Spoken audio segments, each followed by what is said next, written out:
बिस्मिल्लाहिर्रहमानिर्रहीम। अस्सलामुअलैकुम। आज की एक्सरसाइज है 1.2। इसका फर्स्ट क्वेश्चन है फ्रॉम द फॉलोइंग मैट्रिक्स, दिए गए matrix identify unit matrix, row matrix, column matrix and null matrix. हमने नीचे दिए गए मैट्रिक्स की आइडेंटिफाई करना है कि कौन सा मैट्रिक्स यूनिट मैट्रिक्स है, कौन सा रो मैट्रिक्स है, कौन सा कॉलम मैट्रिक्स है और कौन सा नल मैट्रिक्स है। उसके लिए जानना ज़रूरी है कि हम इसकी शनाख्त कैसे करेंगे। इन सब कॉलम्स को, मैट्रिक्स को पढ़ना ज़रूरी है। आइडेंटिटी यूनिट मैट्रिक्स वो होता है जिसमें हर रो में एक 1 हो और इसी सीक्वेंस के साथ अरेंज हो और बाकी एलिमेंट्स जो हैं वो 0 हो।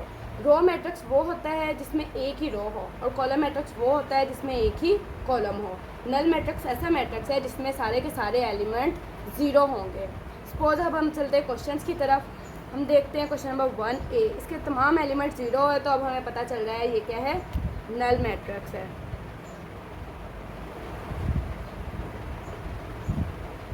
इसी तरह अगर हम दूसरा क्वेश्चन देखें तो इसमें जस्ट एक ही रो है, इट्स मीन है ये रो मैट्रिक्स है। क्वेश्चन नंबर C को देखें तो इसमें जस्ट एक ही कॉलम है, इट्स मीन ये कॉलम मैट्रिक्स है।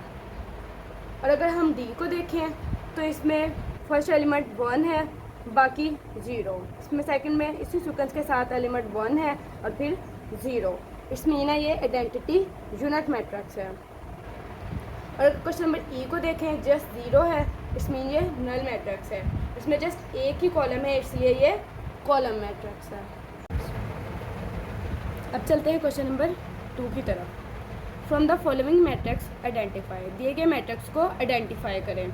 इनमें दिए गए मैट्रिक्स में से हमने आइडेंटिफाई करने हैं square matrix, rectangular matrix, row matrix, column matrix, identity matrix and null matrix. ठीक है, स्क्वायर मैट्रिक्स वो होता है जिसके रो और कॉलम सेम हो। रेक्टेंगुलर मैट्रिक्स एक ऐसा मैट्रिक्स है जिसके रो और कॉलम्स की काउंटिंग सेम नहीं होगी। रो मैट्रिक्स ऐसा कॉलम जिसमें सिर्फ एक ही रो हो, जैसे कि मैं पहले बता चुकी हूँ। कॉलम मैट्रिक्स ऐसा कॉलम जिसमें सिर्फ एक ही कॉलम हो। आइडेंटिटी मैट्रिक्स जिसमें एक रो जो हो उसमें कम से कम एक एलिमेंट 1 हो, दूसरी रो में भी कम से कम एक एलिमेंट 1 हो और इस सीक्वेंस के साथ वो चलेगा और बाकी एलिमेंट्स तो उसके 0 होंगे। नल मैट्रिक्स ऐसा मैट्रिक्स जिसके तमाम एलिमेंट्स 0 होंगे। चले हम क्वेश्चंस को देख लेते हैं। जैसे कि क्वेश्चन नंबर 1 में 1 रो 2 रोज हो गई, 1 2 एंड 3 कॉलम्स हैं। मतलब कि 2 रोज एंड 3 कॉलम्स, इनकी काउंटिंग मैच नहीं कर रही है। इट्स मीन ये कि ये एक रेक्टेंगुलर मैट्रिक्स है, rectangular matrix. Question number 2, second question देखिए तो इसकी एक ही कॉलम है और इसमें 3 रोज हैं। इट्स मीन एक कॉलम का मतलब है कि ये कॉलम मैट्रिक्स है।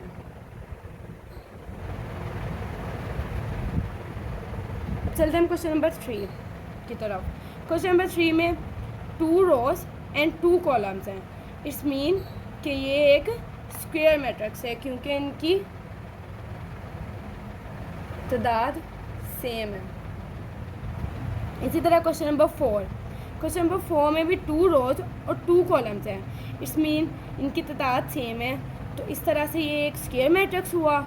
और जैसे कि इसका एलिमेंट 1 है फर्स्ट और सेकंड 0, इस सीक्वेंस के साथ 1 चला आ रहा है और बाकी एलिमेंट 0 हैं, तो ये आइडेंटिटी मैट्रिक्स भी हुआ। हम इसमें ये भी लिख सकते हैं कि ये स्क्वायर मैट्रिक्स है और साथ ही इसके हम ये भी लिख सकते हैं कि ये आइडेंटिटी मैट्रिक्स भी है। क्वेश्चन नंबर 5, इसमें 1 2 एंड 3 रोज 1 एंड 2 कॉलम्स है। 3 रोज एंड 2 कॉलम्स, इट्स मीन ये मैच नहीं कर रहे हैं, तो ये एक रेक्टेंगुलर मैट्रिक्स है क्योंकि इनकी काउंटिंग सेम नहीं है, मैच नहीं कर रहे। इसमें एक ही रो है, जस्ट 1 रो, इट्स मीन है ये row column, row matrix. Question number 7, इसमें एक ही कॉलम है, इट्स मीन है कॉलम मैट्रिक्स। अब इसी तरह हम क्वेश्चन नंबर 8 देखते हैं तो 1 2 एंड 3, इसमें हमारे पास है 3 रोज 1 2 एंड 3 ही कॉलम्स हैं, ये मैच करते हैं। इट्स मीन ये स्क्वायर मैट्रिक्स है। ठीक है, इनके रोज़ एंड कॉलम्स की स्ट्रेंथ सेम है। इस तरह हम अगर लास्ट क्वेश्चन नंबर 9 को देखें तो तमाम एलिमेंट्स 0 हैं, इट्स मीन ये नल मैट्रिक्स है। आई होप आपको समझ आ गई होगी। अब हम चलते हैं क्वेश्चन नंबर 3 की तरफ। फ्रॉम द फॉलोइंग मैट्रिक्स, दिए गए मैट्रिक्स आइडेंटिफाई शनाख्त करें डायगोनल मैट्रिक्स की, स्केलर की एंड यूनिट मैट्रिक्स की। यूनिट कह लें या आइडेंटिटी मैट्रिक्स कह लें, एक ही बात है, ठीक है। उसके लिए कुछ बातें जानना ज़रूरी है।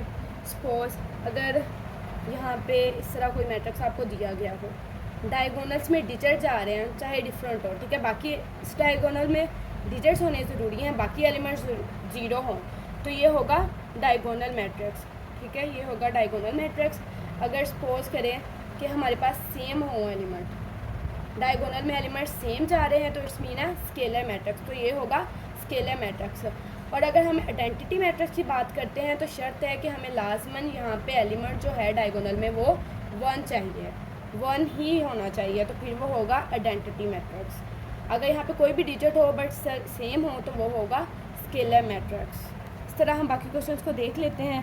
4 0 0 एंड 4, ये हमारे पास बाकी एलिमेंट 0 है पर डायगोनल में सेम डिजिट आ रहे हैं, तो इट्स मीन ये स्केलर मैट्रिक्स है। इसी तरह अगर हम बी को देखें तो इसमें भी ये डायगोनल में हमारे पास डिजिट तो आ रहे हैं, डिफरेंट है, इट्स मीन ये डायगोनल मैट्रिक्स है। और जैसे कि हमने बताया आइडेंटिटी मैट्रिक्स की शर्त है कि यहाँ पे हमें एलिमेंट्स 1 ही चाहिए डायगोनल में, तो ये एलिमेंट 1 है, इट्स मीन ये आइडेंटिटी मैट्रिक्स है।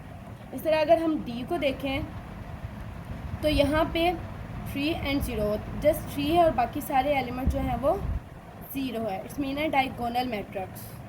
अगर हम इसको सोल्व आउट करें 5 - 3 तो 2 होगा, 1 + 2 1, 1 + 1 2 होगा, यहाँ पे भी 2 और यहाँ पे भी 2, ये सेम एलिमेंट्स हैं, इट्स मीन ये स्केलर मैट्रिक्स है। जब हमने कहा कि यहाँ पे स्ट्रेंथ सेम होगा तो ये स्केलर मैट्रिक्स होगा। जी question number 4, find the negative of matrix A B C D and E when. जबकि हमें A B C D E ये दिए गए हैं तो हमने इनका फाइंड आउट करना है नेगेटिव मैट्रिक्स। नेगेटिव मैट्रिक्स का मतलब है कि इसको -1 से मल्टीप्लाई कर दें, हर डिजिट को -1 से मल्टीप्लाई करेंगे तो माइनस माइनस पॉजिटिव हो जाएगा जिस एलिमेंट के साथ माइनस सिंबल हो, और जो पॉजिटिव सिंबल हो तो वो प्लस माइनस माइनस हो जाएगा। तो इट्स मीन हर के एलिमेंट का सिंबल जो भी दिया होगा वो सिंबल चेंज हो जाएगा। अब हम करके देखते हैं, आपको जो मेथड इजी लगे आप कर सकते हैं। -1 से चाहें तो मल्टीप्लाई कर सकते हैं, अदरवाइज़ उसका आप सिंबल चेंज कर सकते हैं। अब 1 पॉजिटिव है तो वो माइनस हो गया, अगर 0 है तो 0 के साथ सिंबल की कोई इम्पोर्टेंस नहीं है, तो -1 जो है वो पॉजिटिव हो गया, इस तरह से। अब हम देखते हैं क्वेश्चन नंबर बी को। सपोज अब हमारे पास 3 है, वो पॉजिटिव है तो नेगेटिव हो गया, 1 जो है नेगेटिव दिया हुआ है तो ये पॉजिटिव हो गया, 2 पॉजिटिव है तो नेगेटिव हो गया, 1 पॉजिटिव है नेगेटिव हो गया। इस तरह से हमने उसके सिंबल चेंज कर दिया। देखते हैं हम क्वेश्चन सी को। अब इसमें तमाम एलिमेंट पॉजिटिव हैं तो इट्स मीन ये सारे नेगेटिव में चेंज हो जाएंगे जब हम इसको -1 से मल्टीप्लाई कर देंगे या माइनस से। इसी तरह ई देखें, डी में 3 माइनस है तो पॉजिटिव हो गया, 4 माइनस है तो पॉजिटिव हो गया, 2 पॉजिटिव है, 5 भी पॉजिटिव है, इट्स मीन ये नेगेटिव में चेंज हो जाएंगे। इस तरह से ई देखें, 1 पॉजिटिव है नेगेटिव हो गया, 2 पॉजिटिव है नेगेटिव हो गया, 5 पॉजिटिव हो गया, नेगेटिव था इसलिए वजह से, 3 पॉजिटिव है तो नेगेटिव हो गया। जी अब देखिए question number 5, find the transpose of each of the following matrix. दिए गए मैट्रिक्स का ट्रांसपोज फाइंड आउट करें, ठीक है। तो हम जान लेते हैं कि ट्रांसपोज कैसे करते हैं। हर रो को कॉलम में और कॉलम को रो में चेंज करने को ट्रांसपोज कहा जाता है। जैसे कि क्वेश्चन नंबर ए, ये कॉलम दिया गया है हमें तो इसको हम रो में चेंज कर देंगे। जैसे कि मैंने बताया रो को कॉलम में और कॉलम को रो में चेंज करना है। इसी तरह से ये रो दी हुई है तो इसको हम कॉलम में चेंज कर देंगे।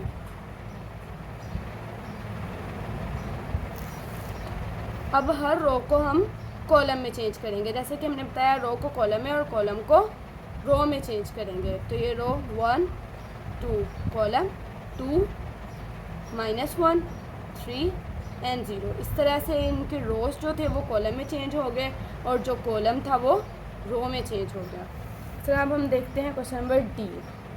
इसकी रो है 2 एंड 3, कॉलम बना दिया हमने 2 एंड 3, 0 एंड 5। इस तरह से रो कॉलम में, ये रो कॉलम में चेंज हो गई और कॉलम जो है वो रो में चेंज हो गया। देखें क्वेश्चन नंबर ई, 2 एंड 3 रो है, कॉलम में चेंज कर दिया, -4 एंड 5, इस रो को भी हमने कॉलम में चेंज कर दिया। इसी तरह एफ 1 2 3 एंड 4, बहुत ही इजी क्वेश्चन हैं। अब देखते हैं question number 6, verify that if A equal, A अगर है 1 2 0 1 और बी अगर है 1 1 2 0, तो हमने फाइंड आउट करना है, वेरीफाई करना है ए ट्रांसपोज, अगर हम ए का ट्रांसपोज लें और उस ट्रांसपोज का दोबारा ट्रांसपोज लिया जाए तो वो बराबर होगा ए के। चलिए सॉल्व आउट करके देखें। ठीक है, सबसे पहले हम क्या करेंगे, ए ट्रांसपोज। तो इसके लिए हम क्या करेंगे, जो ए का सेट हमें दिया गया है उसके रोज़ को हम कॉलम में और कॉलम को रोज़ में चेंज करेंगे, जैसे कि मैंने पहले बताया 1 2 0 एंड 1। इस तरह से इसकी रो कॉलम में चेंज हो गई तो इसका ट्रांसपोज है।